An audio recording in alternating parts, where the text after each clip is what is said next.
kids, I'm back again. Cool kids, I want to talk about it. Silver undermelt alert. Oh yeah, let it squirt. I mean, don't make it hurt. I mean, guys, I got great news. Silver undermelt alert. Silver undermelt alert. Bleem, bleem, bleem. Silver undermelt alert. Ooh, ooh, ooh. Guys, we got silver undermelt. True story. And you're going to love this. We got some coins to put in flips, which we love. I got a silver round, which all my bullion stacker friends will love, because I don't generally get bullion. Well, not bullion as in pure silver, the way most people think of it. The technical definition of bullion actually includes coins.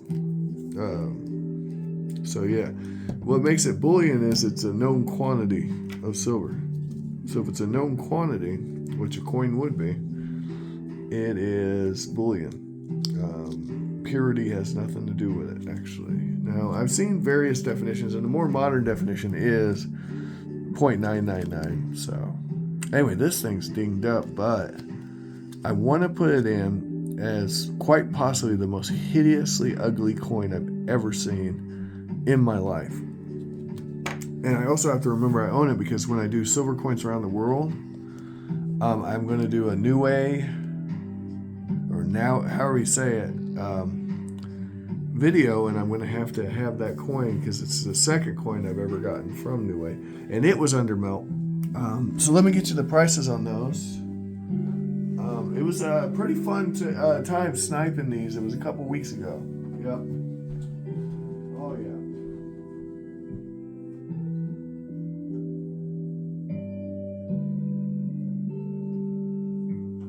So the only item on this list that I really overpaid for was the Sunshine Mint round. But I've already calculated all the prices. So here you go, guys. I paid $14.26 for the 40% halves. So there's 5 of them there. I paid $27.75 for the Sunshine 1 ounce round. I paid $20.74 for the Constitutional Dollar, which is I probably overpaid for it. But, what are you going to do? And then I got the Niue coin for $23.74. So let's put them in flips, and we're going to talk about, while I do that, we're going to talk about some amazing stuff, because I really, really need to tell you guys about some wild stuff that's going on in the world today. And I really think we need to discuss this stuff, because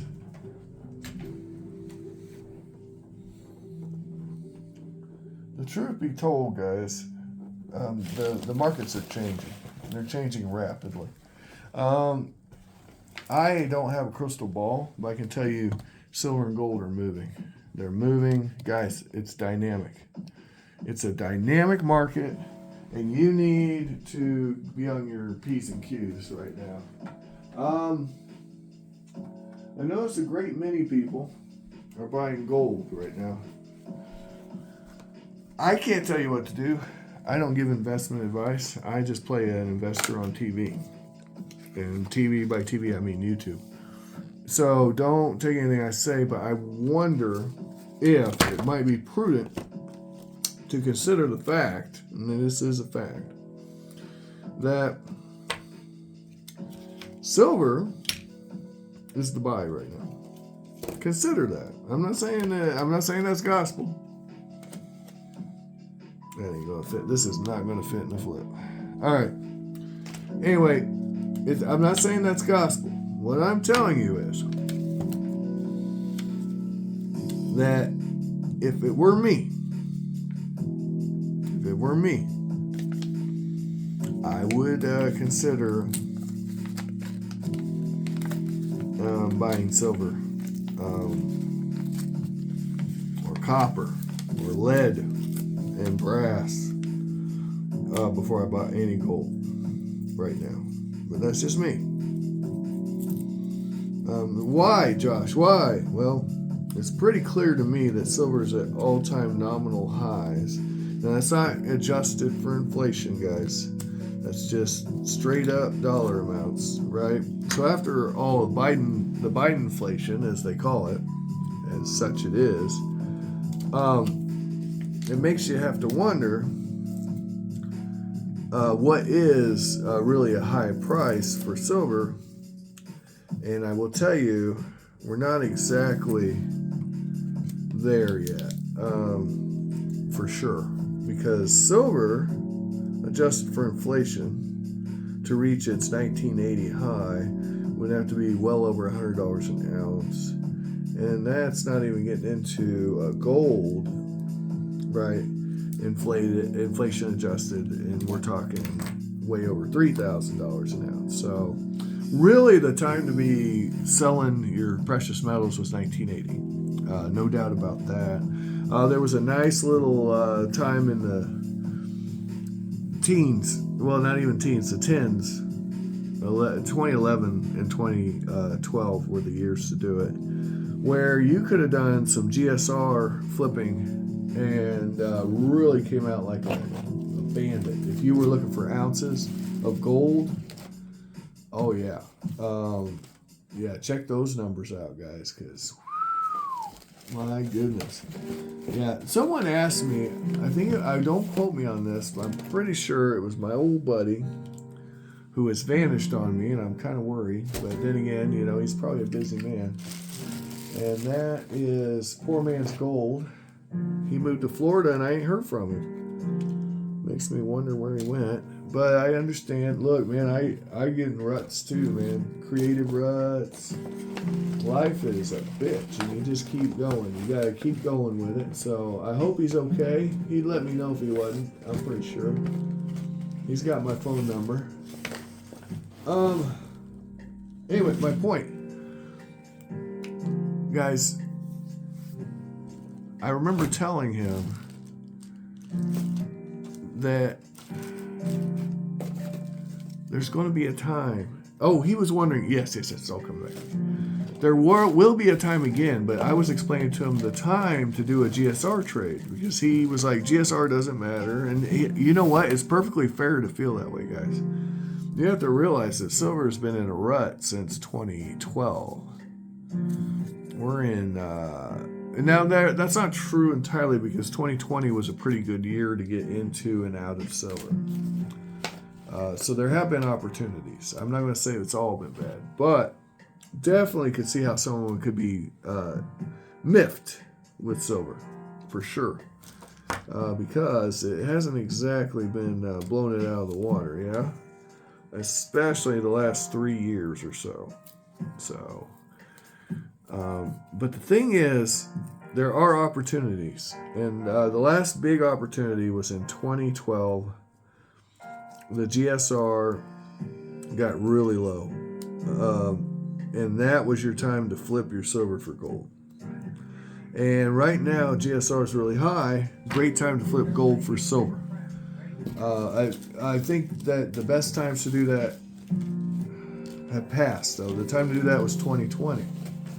Early 2020, late 2019. Okay, hindsight being, 2020. That would have been the time to do it, right? But you can check the charts and pick your own times. Again, I'm not claiming or pretending to be an expert on that. What I can tell you is I told Poor Man's Gold back then, I said, look, dude, there's going to be a time where you can capitalize, okay? You can capitalize and flip that silver into gold, man. And when's that time coming? I can't tell you that. If I knew that, the thing is, and this is why I always tell you guys, dollar cost average and have diamond hands, because there is going to be a time, if you don't, if you live long enough, you're going to see a market that's going to be very friendly to this stuff right here. Okay. And that's what you're waiting for. You're waiting for this stuff right here. You want to buy it either a bit by bit over time, or you want to buy the dips, right? We've talked about this, guys. The dips are your friend, man. You know, everybody gets sad when silver drops. You got it all wrong. Silver dropping is what you want. I always tell the members of the consortium, you know, they'll be like, hey, Josh, silver dropped. I'll be like, sweet. And they'll be like, why would you be happy your investment dropped? And I'll be like, well, think about it, guys. It's more for me. Like, I'm not rich. I'm not independently wealthy here. I'm not made of money. Every freaking ounce I own, I've had to work for. I don't know about you guys. Do you guys feel the same way? Am I crazy here? So if I'm going to work, trade my time for dollars, right, which is the medium of exchange right now, as much as we might hate it, right? I finally found those slips. Okay. Well, guess what? My dollars are finite, okay? But my want for silver is not finite. Yeah? See the problem? So, what we have to do as silver investors and collectors, which are, they're not necessarily the same thing, but they're not necessarily different things, is we have to balance our want for cool stuff with the realities of the metals markets. And they are dynamic, folks. And I am telling you right now, you are going to potentially see moves, big moves. Okay, so first of all, you guys notice that silver's gone up lately? Yeah, silver's moving. Okay, so again, I'm not your micro guy. I'm not going to sit here and make predictions on what silver's going to do day to day, hour by hour, day trading, and all that. But what I will say is that silver is in position to make some very nice gains. I don't actually see too many scenarios if gold stays up the way it is where silver doesn't follow. It always has in the past. Not that that guarantees results now, but silver follows gold. There is I think it's like 90-something% correlation in the patterns of those in dollars. And there's a reason for that, and it's because they're both monetary metals. Don't look, if somebody tells you silver's a industrial metal, first of all, if it was an industrial metal, right, it would act like an industrial metal. And there are times when it does, but not always. And certainly not when gold's flying upward. When gold flies upward, silver follows.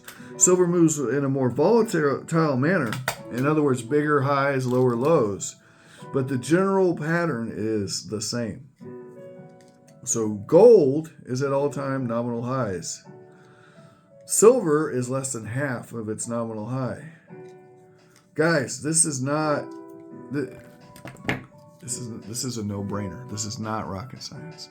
This is the stuff that I'm going to be buying. Not necessarily 40% silver. Under melt, I will buy it.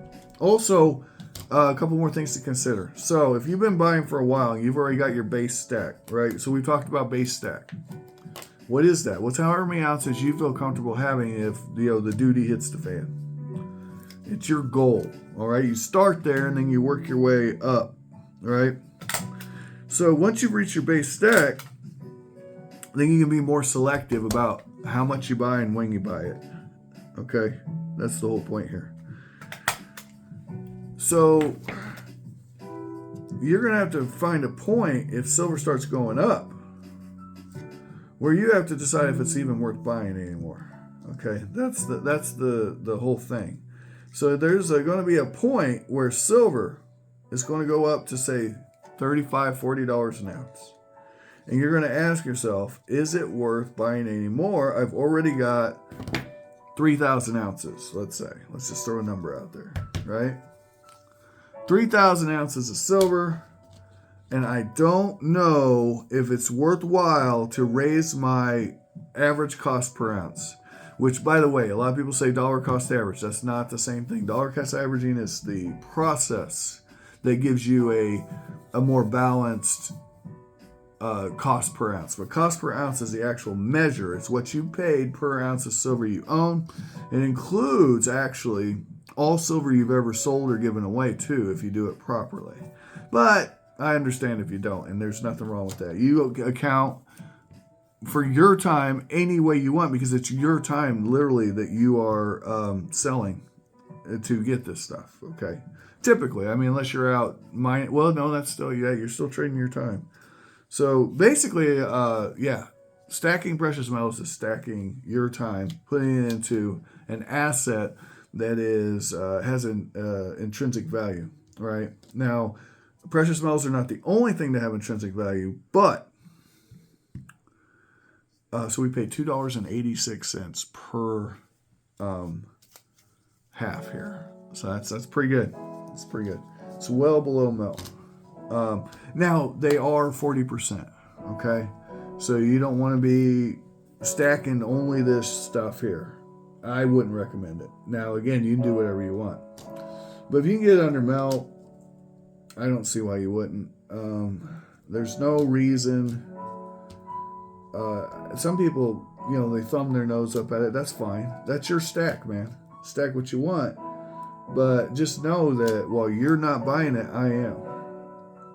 And, you know, 1.41 ounces or 0.14 ounces of silver is going into my stack and not yours at bargain bin prices. Now, let me get the exact ASW on that, because I want to say it's 0.142 or something, but I'm going to make sure I ain't got that completely wrong.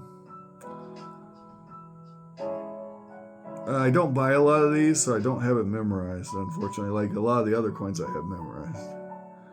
0.1479. All right. So, and these are pretty much in mint condition, so not a lot of wear on these halves.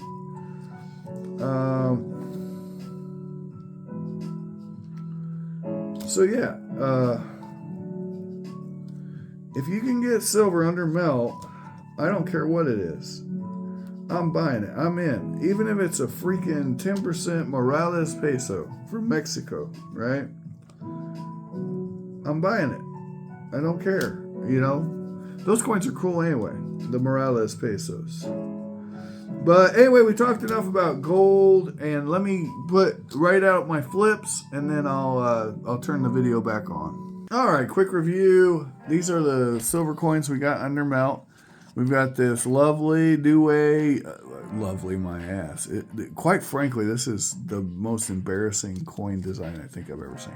We got that at $23.74. At the time of purchase, it was not under melt, but it has now become under melt. It was barely above melt when I got it. All right, all of these halves are under melt. We got a 67, two 67Ps, two 68Ds, three 67Ps. Okay, and they all cost $2.86 each. I did round up. They're mostly in mint condition. Who cares? They're 40%. I put them in flips. Flips are how I keep track of how much I paid. This was $20.74. I overpaid for this. It is toned, so it's actually really ugly. But I don't mind that, because most of these I have are proof and perfect. So, you know, this actually makes this coin a little more interesting, honestly. And then we got this Sunshine Mint, $27.75. Not terrible. It's a little above what I like to pay for bullion, but not the end of the world. All right, guys, we have more silver under melt coming. I had someone cancel an order. I'm going to do a video about that because I'm very miffed. They canceled the order because I got too good of a deal. And I'm going to leave I never leave bad reviews on eBay, but I'm going to on this case. Anyway, have an amazing day. Thanks for watching. I hope you enjoyed the video. If you did, like, share, and subscribe, all that jive. Guys, watch the markets. They are dynamic. Don't get left behind, but then again, don't put yourself in a bad spot financially. Take care.